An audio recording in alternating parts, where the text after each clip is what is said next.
Okay, concept 5. So our objective for concept 5 is I can graph radical functions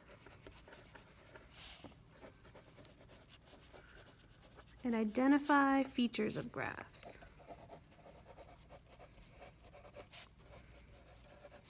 Features of graphs.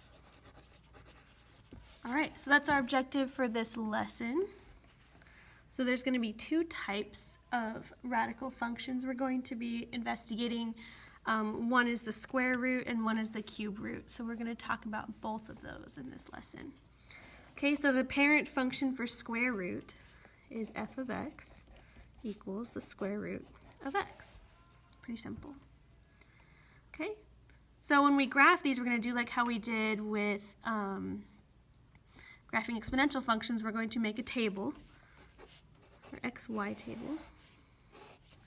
And we're going to use, instead of doing our regular -2, -1, 0, 1, and 2, we're actually going to flip-flop the x and the y, sort of, because what we're going to do is we're going to plug in for x perfect squares.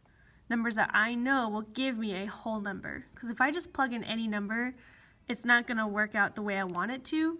I want to plug in perfect squares so I can get whole numbers out for y. So say what y values I want. Say I want 1, we'll go 0, 1, 2, 3, 4. Okay? I want to get out these whole numbers. So that means I have to figure out what number is, what is the square root of what number that gives me 0. Okay, square root of what number gives me 1? Square root of what number gives me 2? So basically I'm going backwards and I'm going to square all of these to get what would give me the square root. So 0 squared is 0, 1 squared is 1, 2 squared is 4, 3 squared is 9, 4 squared is 16. So let me break this down a little bit. What I plug in for x, I want to plug in perfect squares so that when I take the square root, I get whole numbers. The square root of 0 is 0. The square root of 1 is 1. Square root of 4 is 2, and so on. Okay, so when we graph it, it's going to look like this. 0, 0, 1, 1, 4, 2, 1, 2, 3, 4, 5, 6, 7, 8, 9, 3. So this looks kind of like a sideways parabola, but only half of it. So half of a sideways parabola is kind of like what this graph looks like, which makes sense because it's the inverse of the x squared function. So one thing you may notice about this graph is it does not continue this way.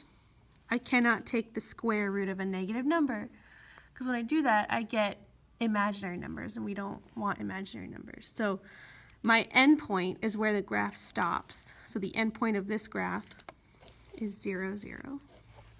Okay? That's where my graph begins, I guess you could say. It begins at 0, 0. Okay? The domain, if I cannot take the square root of any negative number, but I can take the square root of all positive numbers, including 0, then my domain, all of my x's must be greater than or equal to 0. Okay, because I cannot plug in anything negative. So if I look at my range, if I cannot plug in anything less than 0, I won't get anything out that's less than 0, so my y's are also greater than or equal to 0. All right, so that is the square root parent function. I'm going to stop this video and then we're going to do the cube root parent function in the next one.